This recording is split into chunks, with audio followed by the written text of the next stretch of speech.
GoL1ve was actually a tough process because I had to give up the toughest part. I had to give up my first dream to begin GoL1ve, which was being a professional basketball player myself. That was something that I always wanted to be. But I always also wanted to be a coach. So when playing professional ball wasn't going the route that I really wanted it to go, I felt it was time, an appropriate time to make that switch. I felt it was appropriate for me and my family just as far as making new goals and just moving forward. So I began the process with GoL1ve. All of the money I made this year, I put it back in my career. It just been one of them days I've been reminiscing, wish my brothers was here. Yeah, it's fuck all them niggas, my circle got smaller, niggas been heartless. Baby mama tripping out again, put me and my boys been arguing. These little niggas ain't nothing but fans, get them little niggas some pom-pom. Yeah, they be seeing me putting their head down, homie, I'm not with the rah-rahs. Yeah, I told her just suck on me, girl, if you wanna taste the fame. Them niggas be capping the moat, yeah, they be really dropping down. Yeah, so GoL1ve began in 2016. I graduated. And following graduation, after leaving Columbia College, I went overseas for about 6 months. I played in Germany. And after returning home, I needed some extra money. And I never wanted to work like a normal job. I just always felt like that wasn't for me. And I spent all day in the gym anyway, so I'm like, man, I'm gonna just start giving back and working with kids. So that's pretty much how I started, and I always had a good rate. Like, I never charged too much to pretty work out kids. And then once I started working with kids, and I kind of fell in love with the process of seeing kids develop and get better. And once I felt that joy and that new passion, it just stuck with me. One of them days I've been reminiscing, wish my brothers was here. Yeah, it's fuck all them niggas, my circle got smaller, niggas been heartless. Baby mama tripping out again, put me and my bitch been arguing. These little niggas ain't nothing but fans, get them little niggas some pom-pom. Yeah, they be seeing me putting their head down, homie, I'm not with the rah-rahs. Yeah, I told her just suck on me, girl, if you wanna taste the fame. Them niggas be capping the moat, yeah, they be really dropping down. I know the hate come with it, she wanna fall back with it. Let them know shit don't change. Until my first time ticket, I just be doing it from the heart. These niggas be doing it for the heart. These niggas like gang, and my brother locked in the chain gang. They wanna know my story, why I start. Look at all these obituaries on my wall. Won't paint it, I'ma paint the picture clear, yeah. HD clear, yeah. It's gotta be my girl, yeah. Everything I made, Yes, day one looks totally different than where we at today. I think we about almost 3 years in the game, and I couldn't even explain like the battles that you go through. I don't think people, they just kind of see it for the face value. They don't really see the not having a gym, not having clients. They don't really see all the free work and just to get your name out there. You know, I graduated. And so I'm just a normal guy on Instagram asking for kids, hey, who want to come work out? Kids not really showing up. I don't have that following yet. So now I'm having to do free camps, free clinics to just get kids to come in and see my work. And during that same process, I'm having to actually get better at training. I worked with younger cousins and those type of things, but I never worked with a kid day after day. You know what I mean? So I'm running out of stuff to show them. So I'm actually having to study that part of the game and to continue to get kids better. Nico, I'm gonna have you set the screen. So Nico gonna be the screen here. Yep. I'm gonna hedge it. So you coming off, let's get rid of the hedge and one of these dribbles, but then you can toss it back. Then we take a second, square it up, then we come right back off this dribble hand up. Let's get back here on this first. No same stop or nothing, we just be right into the pull up. So all in one motion. I'm here, coming up this screen, bouncing out maybe, here square, down here, 1 and 2, straight up, down. So once my client base really grew, and I'm like, okay, I can't continue to give up 60%. So I tried to make that change, but they wouldn't give it in to that. So I left and went to a gym in Laser Lane, that's a bowling alley. And I got a pretty good deal there. He actually let me train for free for a very long time. I was training for free there. And during that time, my client base is consistently growing. And then over the last year and a half, I come to this gym. And at that time, I was not in control of the gym. I was just getting a couple hours, you know, here and there. But it wasn't enough because like at this time, my client base didn't really grew. So with the help of some parents and those type of things, we were able to get in contact with the building owners and that type of thing and ask, can I lease the gym? And then from there, we were able to come in, they allowed it, we put wood in the floor, and it's just been up since then. My work has provided me with good parents. They see the work, they see the dedication I put in for the kids. So word of mouth is still alive today. Like a lot of people go through social media, but I think I get most of my clients through word of mouth. I work with a kid, we put in the work, we continue to work, so now they tell a friend, that friend tells another friend, and next thing you know, off of one kid, that one kid, the service of that one kid has provided me 6 or 7 other kids, and that process continues on down the line. And those parents, man, it's, especially here in Columbia, you meet a lot of good people. You know what I mean? These parents, one of them, actually, you end up talking to with his kid today. He's a lawyer. He done helped me with my driving tickets, man. I got other parents who done just help me with benefits. You know what I mean? Just get me in. Yeah, she's a doctor. She's able to help me and my girlfriend out get in quick when we need to get in quick and that type of thing. My name is Rocco, and I've been training with Pet for about 2 years now. What do you think, what's the best part about working with Joe? Seeing my friends and getting better. Do you think working with Pep has been beneficial to your basketball skills? Definitely. Like, for the past 2 years, I've gotten a lot better than just coming here over the summer and working out. Do you and Pep have a relationship off the court? Yeah, I think so. I mean, we go to basketball games, visit basketball games with each other. It's pretty fun. Brings a friend or two along. Yeah. Who's your favorite player? In the NBA? Yeah. I think LeBron or Shaq. I mean Shaq because he's really funny, and LeBron greatest of all time probably. So yeah, I think that might be it. Are you nervous? Right now? Okay. What do you want to do when you grow up? I'm gonna try to be an NBA player. Hopefully I can make it to the NBA, but otherwise I might become maybe a lawyer like my dad and go to law school. That'd be pretty fun. One thing I want kids to get from me, I tell them if they don't get anything else from you, I like to preach to my AAU teams especially, that it ain't no excuses. You know what I mean? For at the end of the day, if you don't get it done, help's gonna always run out. You know what I mean? The older you get, help's gonna always run out. You're gonna have less resources. If you lose all your resources, what can you provide for yourself on the basketball court? If you gotta make a play, and you make a play on your own in real life, you know what I mean? You're gonna be alone a lot of times, and how do you handle it? There's only so much help that people can get you through. You have to be able to persevere and get it done on your own. But at the same time, we like to preach teamwork, you know what I mean? And being able to accept teamwork, not being insecure about your flaws.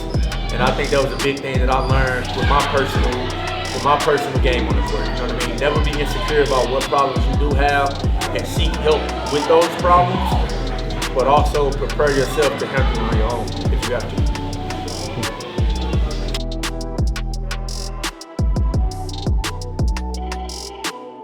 So when we talk about juggling things, especially with GoL1ve, in the most humbling way, the basketball side isn't hard. Well, not for me at least. Learning the game, teaching the game, giving back to the kids, that's what I love to do. That's not work. That I would never consider that work. The business side is work, you know what I mean? You can't just show up it's no longer just show up. I have grew to a point, it's no longer just show up to the gym, give lessons and go home. I actually have to juggle between watching film and high profile players that I deal with, looking for ways that they can get better, consistently learning, managing my checkbook, paying people that help me, paying friends, because I really believe you won't get real help until you can pay your help. So now that I run a gym, it's no longer just show up to the tournament and play. No, I have to get every team's payment. I have to make sure the refs are paid, the concession stand is running. We got paper towels in the bathroom and that type of thing. And not only has GoL1ve, it's grew outside of the basketball court. As you can see, I'm wearing this bad brother hoodie here. I have a clothing brand, which we have talked a lot about. That clothing brand has been very big and important in my financial life. So once I leave, I gotta work on designs. I've never been a fashion person. If you know me, my whole life, if I can wear jumpsuits, that's what I'm doing. But jumpsuits actually been my biggest thing also. But I've been having to work and pay people for designs, and they help me with that craft, and then get that designs to my merchandiser. Then I gotta work on sizes. I don't know nothing about sizes. That's all a new field for me. Instead of me trying to learn it on my own, I find people who perfect that craft, and then once again, you have to pay them. So now you're working against a budget. You gotta make sure you're bringing in more than you spending. And earlier, in any business, I think you run into the problem of you're not making money. I think I've been at this for 3 years now. I don't think I made more money than my expenses into a year ago. So a major thing in business, I think also is, man, the things you just flat out can't account for. How do you bounce back? The things that just throw things off that you didn't see coming, those are the moments that are going to test you. And if you can push through those, you'll be all right. Those are the moments that are going to show you that you were built for it, you in the right field, that it could knock you off. Situations for this past fall, I had a elite camp. And I've been promoting this camp for 3 months. I got kids from Michigan coming, kids from Indianapolis coming, camps in St. Louis.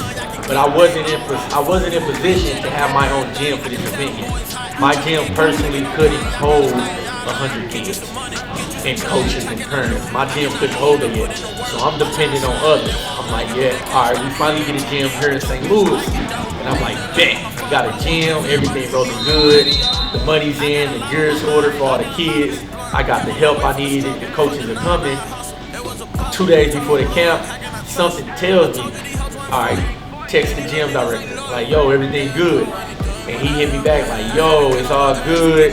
Well, actually, I didn't realize the gym's overbooked. But you know what, we gonna be good, I'm gonna make it work. Don't worry about it. I'm gonna let you know everything good tomorrow. This is on a Friday, camp's on Sunday. It's Saturday about 2 o'clock. I haven't heard from the gym director. I contacted him. He hit me back like, oh, my bad, I forgot all about it. And like I said, to this point, that was the biggest thing that I had going on. Like, I hadn't done nothing bigger than this elite camp. And like I said, I got kids that's really traveling in. So I had already been paying for hotels, paying for travel fees, you know, to get some important kids in to try to blow up the exposure for this camp. So he hits me back Saturday night and like, yeah, my bad, man, you probably gonna have to find another gym. I'm like, come on, man. But at that point, I didn't have time to complain. I didn't have time. I definitely couldn't cancel. I didn't care if we was going outside. That was the last thing I felt like I could do. So now at this point in time, I feel like me being a good person was gonna pay off. I'm calling around. Like, I never told anybody they owe me no favors, but I always knew I could call one in if I absolutely had to. So I'm calling around, I'm calling every number I got, like, yo, if you can get it done, I need a gym. And luckily, Charles Woods and Matthew Dickey was able to come through for me. I got a big enough following where I was able to get the word out, and we didn't miss out on it. I think I lost a couple college coaches, which in the end, kids lost a bit of an opportunity there that they didn't hear about the switch, and they never made it over to the final destination. But in the end, we was able to get all the kids in, man. It was a good time. And that actually made me feel, at that point, man, I felt like I'm here. That's the point where I felt like I arrived. I felt like I could get over all the challenges, whatever people were throwing my way.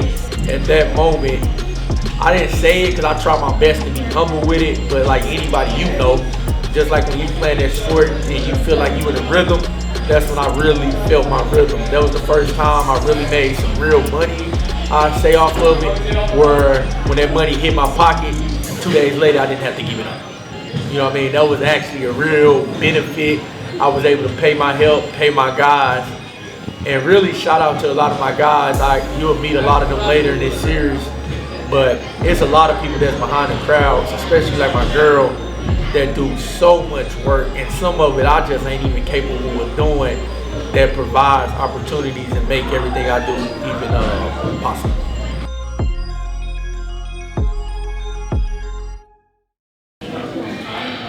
Yes, man. Dealing with community pressure, I think that's such an underrated thing. But I really feel like I was mature enough to overcome community pressure, and I really want to talk to the younger guys coming out of college with this one. And when I say community pressure, I'm speaking about my #1 dream, man. Like, one of the few things I really dropped tears over was playing professional basketball. Like, that meant the world to me. And at a young age, due to my grip, I had a good corner for my stepdad and my mom, for us the reality of things. At a young age, I accepted that I probably wasn't going to play in the NBA. I understood that at a young age. But I felt community pressure, but I felt pressure for myself that I had to go play pro overseas. I've been playing this game since I was 4 years old. That had to happen. Like, that was mandatory. And I think a lot of players feel that pressure. Hey man, you ain't overseas, what you doing? Oh, you ain't good enough. Oh, bro, I can't play, you can't do this and that. But I was mature enough to get to a point and block it out. So I played in Germany. Like I said, I played for 6 months. Man, so a lot of people always like, how much money you make? How much money you make? I'm here to tell you the real. So I come from an NAI. That's a small school. And in my NAI, we were damn good. Like, we were really good. A lot of people don't know. I'm the all-time winningest player in my college. I broke a lot of records. I went 122 and only lost 17 games. So I'm coming from a good program. And with that being said, we had a lot of players in that program that can play at a higher level. But coming from a small school, that made it very difficult to get picked up to play professional because it wasn't Division I. And if you're not a Division I player, or you're not at a high D2, those foreign guys or those pro clubs overseas, your work isn't always respected. They like, oh, you played at a small school, we don't know. It don't really matter what you did. So this game that I've been playing my entire life, you want me to go overseas and play and have you judge me, and then you pay my rent? I was living free, and you give me $300 a month. At some point, that's disrespectful to my craft. I really feel that way. And I feel like a lot of young players accept community pressure. And when I say community pressure is, oh man, why you ain't overseas? And I'm here to tell you, overseas wasn't paying me. I played in college, and people understand, if you play in college, you getting paid, man, due to the fact, I say that through scholarship. My scholarship, I got a free education. It provided me with opportunities to meet people and, put myself in situations after college. But that community pressure would have players playing overseas with a family at the age of 32, making $1,000 a month. Expenses paid for, but what can I really do with $1,000 a month? And you will see you have a lot of overseas players come back home in the summer and have to work jobs. As a professional basketball player, and if I respect my craft, me personally, and this is not for everybody, this is my take on this. I don't want to have to leave the country, leave my family, leave my friends and family to go overseas for $300, $500, $1,000. So at what point is it worth it to me? And then when you in between jobs, you know what I mean? I'm in between jobs. I'm trying to get another job, and I got these people who never played this game telling me whether I'm good or not. You know what I mean? I love the game too much to even go through that. So that's what brought me back to Columbia, and I'm like, man, I'm gonna just start giving back to the game. But when I get this game, I'm gonna help with community pressure, because I'm gonna tell the truth. Like, what's your goals? I'll ask every single kid that come in, what's your goals? And when they tell me professional basketball, I get on the reality of what professional basketball is. And if you want to make more than that, if you want to do more than that, you got to put that work in. It was work I could have put in to put myself in a position to make more money. So I wasn't a perfect basketball player, but I was damn good and better than $300. I promise you that. You know what I mean? But I could have put in. I could have spent more late nights shooting the ball, getting up more shots, and just perfecting my craft. So I tell players, if you want to make more, if you don't want to don't be insecure about your problems, and you can deal with that pressure better. So I'm not insecure to say that I only played overseas for a couple months, but I know how good I am to this day. You know what I mean? So I dealt with that pressure of giving up my first dream. That was my first dream. I gave that dream up, and I can live that through the players that I work with now. If that's your goal, I'm gonna push you because I know what it's gonna take. And I know nights that I spent in the car with my stepdad, a senior in high school, crying. Like, I remember to this day, we in the grocery store parking lot, and he just pulled over because he looked at me like, what's wrong? And I'm like, I want it. He's like, what you mean? I'm like, I don't got no offer sheet. Why don't I have no offers? I see that I'm better than players with scholarship offers. What's up? Like, what am I lacking? And it ain't always what you lacking, man. It's sometimes God's plan. Like, what's your faith? What do you believe in? Like, you know what I mean? You only can control what you can control. But never let that pressure, that community pressure, interfere with what's next to you. To this day, right now, I can drop this ball and make a call, man. Give me that $300 a month. But why? And I can put my time and effort in kids who got big goals. And I found a passion in that. I love the coach. I love everything I do. And if I would have decided to accept, I might be making more money now. But I realize that I have a bigger purpose. And I think this ball, man, it's a gift, but it's also a curse to it. It traps us. It trap young athletes. If you ask any young athlete, we go around, what you want to be when you get older? Basketball player, football player. You don't hear too many other answers. I think especially in the African American community. It's not too many times you ask those young players what you want to be and they tell you something outside of, sports. And that at times can really be a trap. You see a lot of players that come out of high school, all-state, all-Americans, you know what I mean? And afterwards, something might happen, an injury or grades don't come through. And when they drop their ball, it get bad. It get bad for them, and I say that in the humblest way. Like, I'm not perfect, but some of those players, they go down routes in ways that they never, experienced. And sometimes none of them never ever bounce back.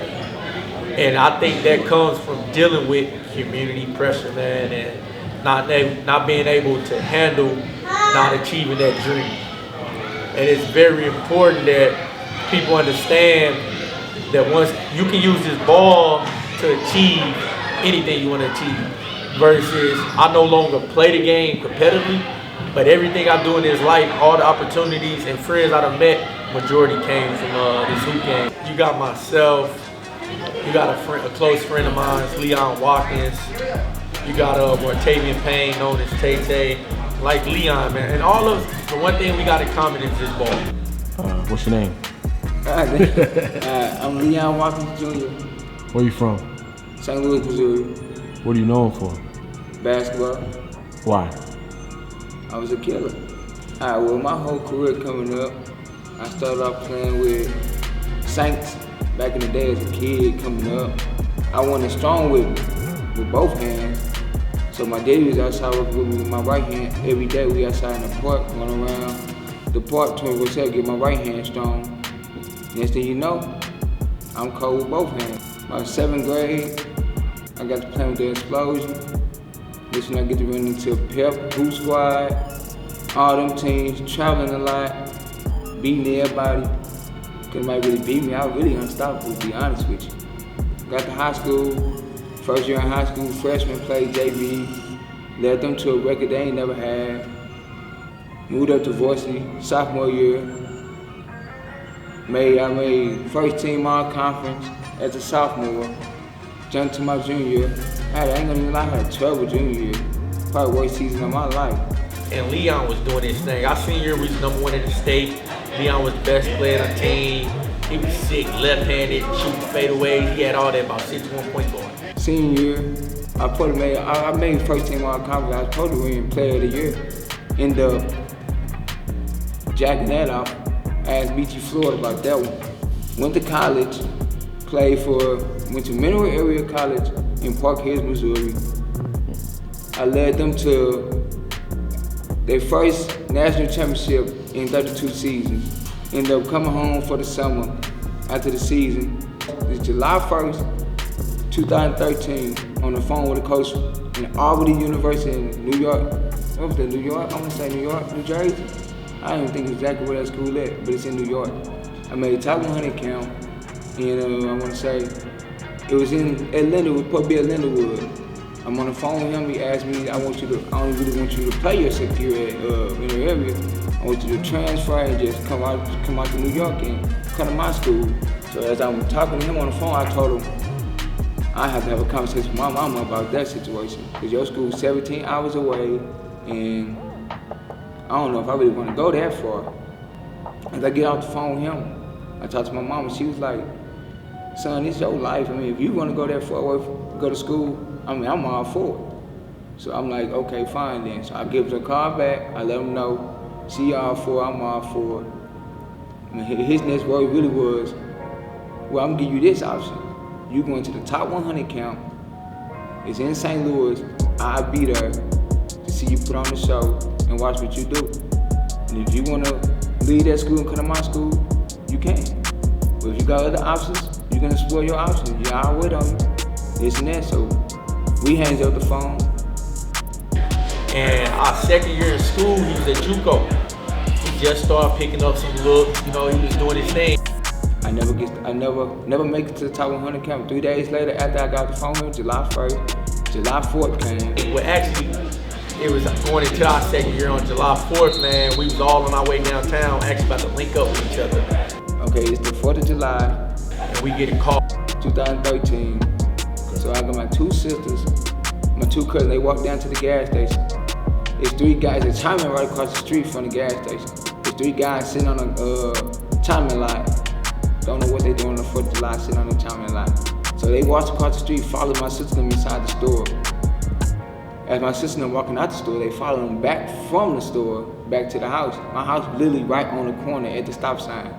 So by this time, I'm walking out the house, and the guy had asked my sister for a number. Well, my sister, she married, so it's like, she like, no, you can't have my number, this and that. So he got to calling all type of the B word, H word, all type of names, all that type of stuff. By this time, I can hear it. So I'm standing on the porch now, so I can hear what's going on. So now they turning back inside the driveway, coming towards the house. So I'm asking my sister, I'm like, what's going on? Like, I said, why is he cursing at y'all like that? She all like, it ain't nothing, this and that. But the way I was raised up, you don't let nobody disrespect nobody in your family. And I just don't play that, that's just me. So as it's a side street right there by our house, so he turns on it. They keep walking past, so they turns on the side street right there by the house. They turns on the side street. By this time, I'm yelling like, hey man, what you got going on? Why you disrespecting my family like that? He just steady walking. So by this time, I'm walking towards the gate. So I walk outside the gate. It's a white, crazy part I know I remember all this. It's white Impala sitting right outside the house. Right outside the gate right there. So as I hit the corner, he turns, as soon as I turn the corner, he's shooting already. So it's like, boom, first shot hit me, he grazed me in the head. I guess my body had turned, or however I feel. 2 hit me in the side, then 1 hit me in the elbow. And then 2 hit the car. The little Impala was sitting right there. And as I'm laying down there, my mind racing, so it's like, I can't think of the man's name. If I knew his name, I'd put him on this story right here. A white man runs down from up the street, he runs down the street, gives me CPR, really saves my life to the point where if he didn't come running down that street and give me CPR, I probably would be dead right now. Oh, like Leon just got shot. By the time the ambulance came, they throw me in the ambulance. They said my mom was racing, so now I'm in there just going crazy, so, but I'm still talking, I'm still able to function and everything, so And at that age, people have been shot, you know, in our life, in our city, you lost people before, you know what I mean? But none of them hit home like that. About 13 hours, so I had the whole hospital shut down. So now I'm hearing all the stories of he won't be able to talk again, he won't be able to walk again. Whatever he was doing at first, he won't ever be able to do it again. Like, Leon got shot and it don't feel real at first. It's like, no way. So we all rushing down to the hospital. We there until about 2 in the morning. His mom come out, you know what I mean? It was too many of us to let them actually, you know, let us inside or whatever, they doing surgery, that type of thing. And she come out and she tell us like, man, they saying he ain't gonna make it. That was some of the hardest news, you know what I mean, any of us ever heard. He got all his friends and family out there. And and for some reason, though, we all like, if they give him any type of chance, he pulling through, because it's him, you know what I mean? And luckily, man, he was able to stay on those machines for a while, and they gave him a chance to fight, and he ended up pulling through. I feel like it was the grace of God, too, sometimes, when I think about the story. My mom, I'm too motivated to ever quit on myself, so I was too determined. And after seeing everybody that was inside that rehab center, I was determined to make myself walk. So now I'm going through physical therapy and all this, trying to get, they understand like he ain't gonna quit till he get his legs back right. So I want to say it took me about 3 or 4 months to get my legs back fully or where they need to be at. I graduated from physical therapy out there in a month. It took me a month. I got to run on the treadmill in 3 days. And the lady hugged me, was like, this lady name was Sarah. She was like, it's crazy. I ain't never seen nobody like this in my life. Like, many people I done have out here came out here to my physical therapy sessions. You the best person I've ever seen. You push yourself every day you come in here.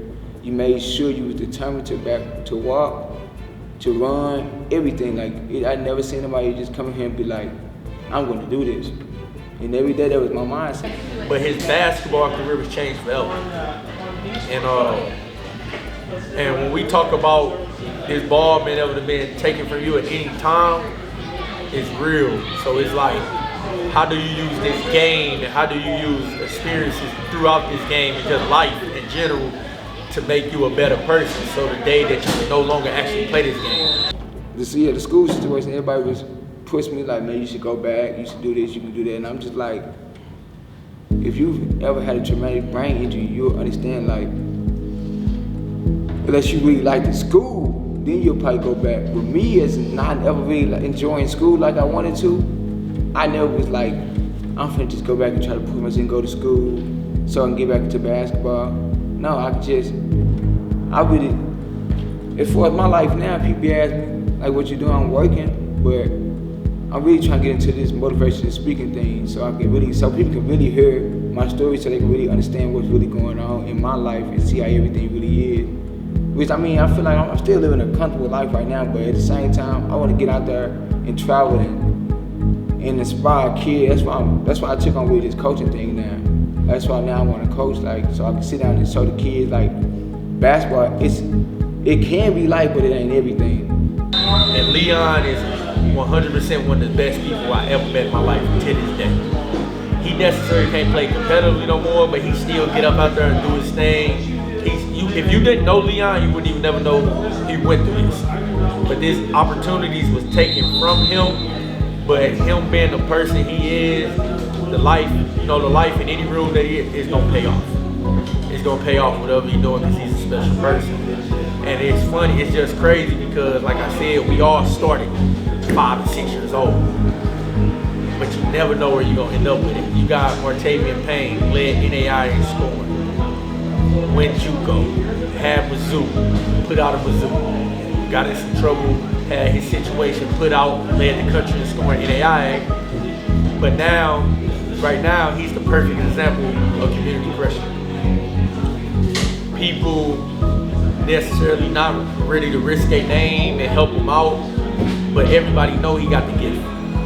He been running through St. Louis for years as a young boy. I'm talking about the program, he filling it up, basket after basket. And you mean to tell me that million miles away, they can't see this kid got game. And it just lets you know it's about opportunity. So if I could tell Tay something, it's like, man, start dreaming again. Plan B. What's plan B? Because I don't want to see a player with that much talent to go over there and play for peanuts. Why? It ain't worth it. You better than that. So what else can you do? What other ways can you benefit? So that's why it's very important to continue just to build yourself up and always have a plan B. And I think my mom always had me ready for a plan B. That just that variable change, you know.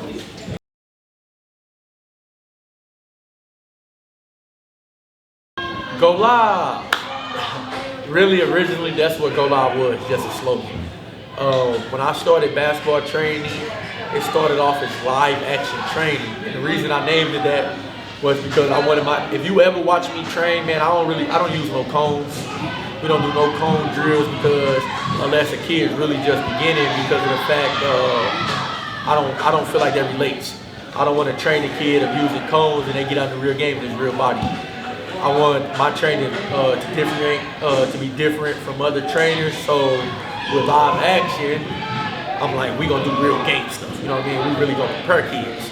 So with that, I'm like, okay, live action is too long when it comes to marketing. So how I'm gonna, promote it? I'm like, I need a slogan. And then I'm on the internet kind of trying to get my brain going to find a slogan. And then I see on social media everywhere, GoL1ve. You know what I mean? So people can get on the camera and film. I'm like, that's it. GoL1ve. I'm like, somebody score a basket or anything, they yell out GoL1ve. I'm like, that's just sick. Nobody else using it. I'm like, every time the coach in practice, every time the scrimmage, they sit back and say, all right, let's GoL1ve. So every single day, that brand name is said. So we can get it one day to where we can say that. You think that this brand is going to be How can I lose if these niggas keep hating? How can I lose if these bitches keep faking? How can I lose if these niggas keep talking about everything but getting to the pipe? How can I lose and they showing love? How can I lose and I unapplaud? How can I lose when I'm killing shows? How can I lose when I'm fucking hoes? How can I lose when I run it off? How can I lose? I just fuck them all. How can I lose when I'm putting on? How can I lose when my team strong? How can I lose when I am the street? I cannot lose with this clientele. How can I lose with this pay? My own fan wanna see me fail. How can I lose? I'm 2 for 2, breaking the rules. These niggas fool, I'm making moves. Yeah, I took some losses, I make it done. Dropped out of school, then I picked it back up. How can I lose when I'm getting money? How can I lose when I made a way? How can I lose? I came out the mud. How can I lose? I keep counting up. How can I lose if these niggas keep hating? How can I lose if these bitches keep faking? How can I lose if these niggas keep talking about everything but getting to the paper? How can I lose when I'm getting money? How can I lose when I made a way? How can I lose? I came out the mud. How can I lose? I keep counting up. How can I lose if these niggas keep hating? How can I lose if these bitches keep faking? How can I lose if these niggas keep talking about? So, with that being said, it all started out as training. And then after the training, I'm like, all right, I need some t-shirts. Put GoL1ve on the t-shirts. I'm like, oh, people really contacted me wanting to buy t-shirts. I can't lose with my hustle. I won't lose with my grind. Disrespect, grip the 9. Man, I'm killing these rookies. You know what I'm saying? This is first generation. This is first generation GoL1ve. So now I start kind of selling t-shirts. At first it was just a camp thing. I'm giving out t-shirts at the camp, you know what I mean? And then after the camp, I start selling them. I'm like, oh man, this is beneficial. Let me go get a t-shirt machine, a heat press, you know what I mean? We'll talk about that a little bit more later. I'm pumping out t-shirts, making a ton of money. I'm like, oh man, I wonder if I start selling, a little more gear, how that'd go. But then I come out with jumpsuits. That's, similar to what I got on now, a bad brother jumpsuit. I'm like, oh man, the people love me. My prices are cheap, the material is good, and a lot of it came just off of support here. Like, oh man, like I always been good to people. I got a lot of friends and associates and that type of thing. So people showing love, they buying it out, I'm like, man, I need to go full on with this. So next I drop GoL1ve apparel. That's my apparel company. Just like how you got Nike or Adidas, GoL1ve, we got everything. We don't have shoes yet. We actually, that's the thing that we really close to, pushing through with that. But we got socks, we got foot bags, we got tights, we got sweatsuits, we got anything that you can get from these other apparel companies. Of course, we not them yet, but we coming. You know what I mean? We ready to go live in that aspect. So we really got big with the clothing thing. So like I said, when it comes to getting help, now I got training and I have clothing. There were two separate businesses. You know what I mean? So then I actually got a call while I was being a graduate assistant at Central Methodist, like from Champ. Champ like, man, come coach this team. I'm like, Champ, I ain't got time. I swear I want to. He like, man, I'm telling you, this the group. He keeps selling me this group. At the time, they in the 8th grade. I'm like, Champ, I ain't got time. And something told me, man, when I talk about it just being God's plan and that type of thing, something tell me like, man, this graduate assistant is dope, but you're bigger than that. You're bigger than that. And I don't even like to use terms I and you, but in the beginning, it was me. It was me with the vision and the dream. It was like something telling me like, man, free your schedule. Go coach that team, start training more, invest in yourself. Let's work. I called Champ like, man, December 12th. It was 2016. I called Champ December 12th like, I'll be there. That's the first day of practice, I'll be there. I come.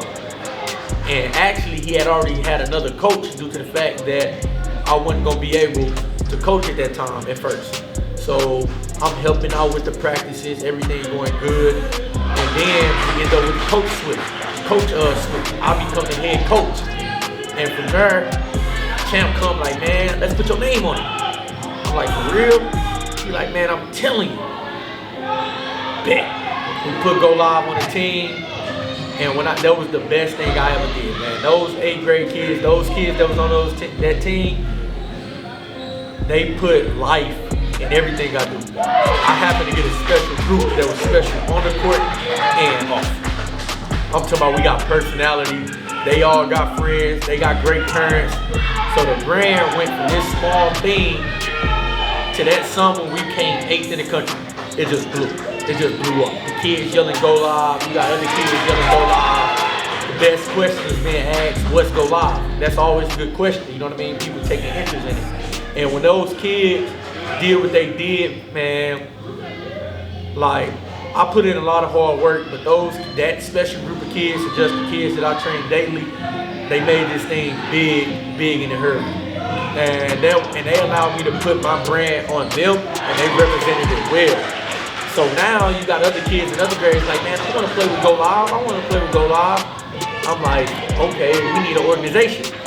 So then I started seeking out help. Like, man, y'all want to come coach? You want to come coach? And I'm always going back to those people that help me. So I'm going back to friends and family.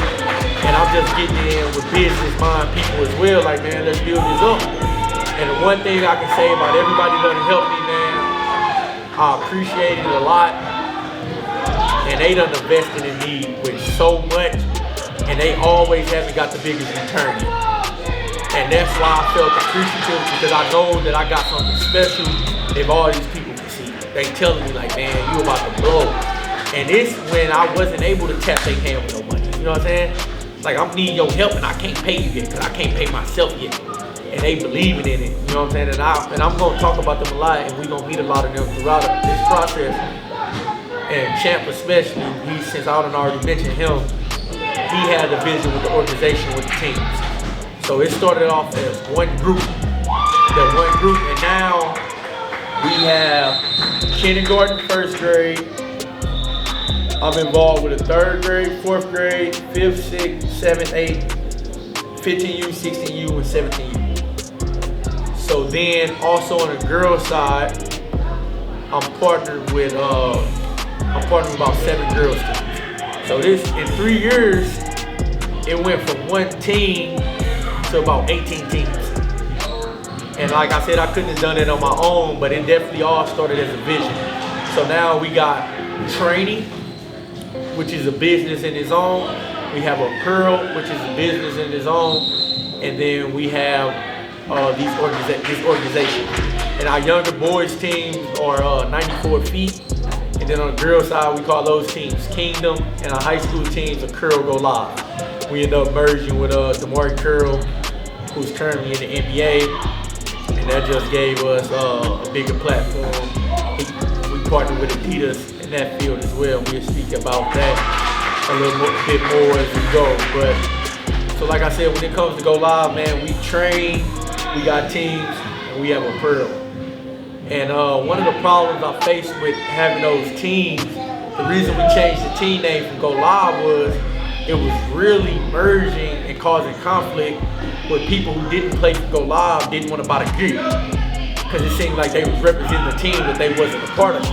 So I had to change the team names. We changed that to 94 Feet, and then keep the clothing line GoL1ve. So we still been kind of dealing with that issue a bit. Some people not wanting to buy it, but GoL1ve for everybody. Like I said, it's a pearl line, and in the future we actually planning on expanding to different sports.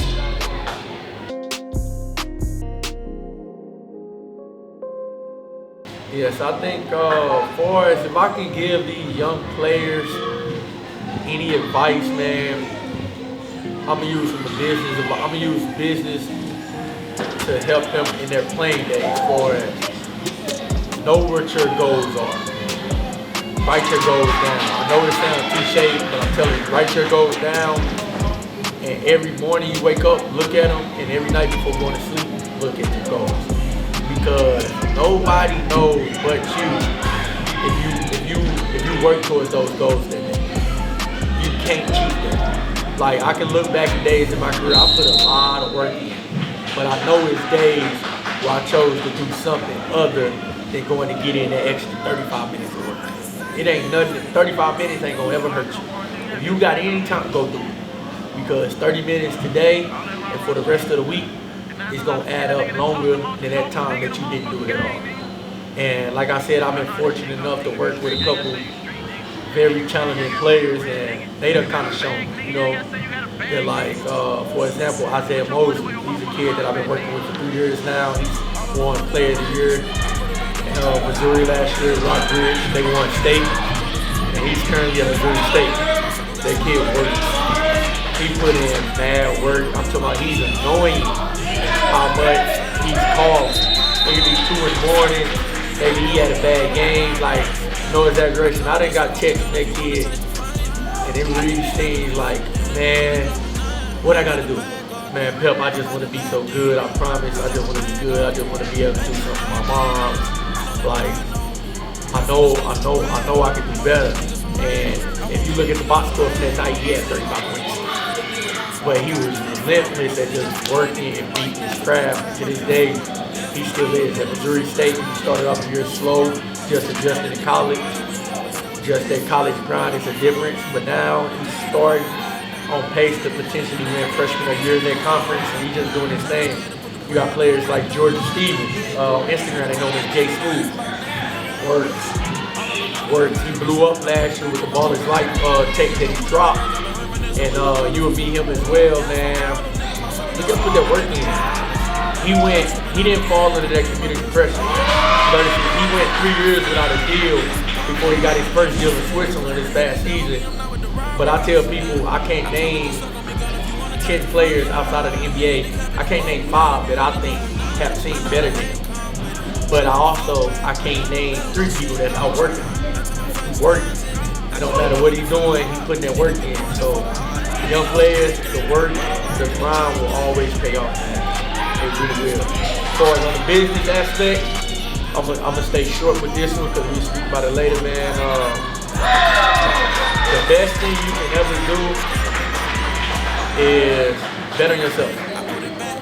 Because nobody's gonna do what you're willing to do for yourself. So, if you make that decision that you all in, gotta be all in. You can't have 1 foot here and 1 foot there. And the example with myself is, I'm not where I want to be yet, but I was coaching. I was a graduate assistant, getting my master's paid for.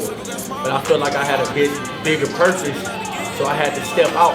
I had to step out of that light and be all in here. The day I made that decision and start coaching those kids and just really get all the way invested, I feel like the sky has been the limit ever since then. I'm good.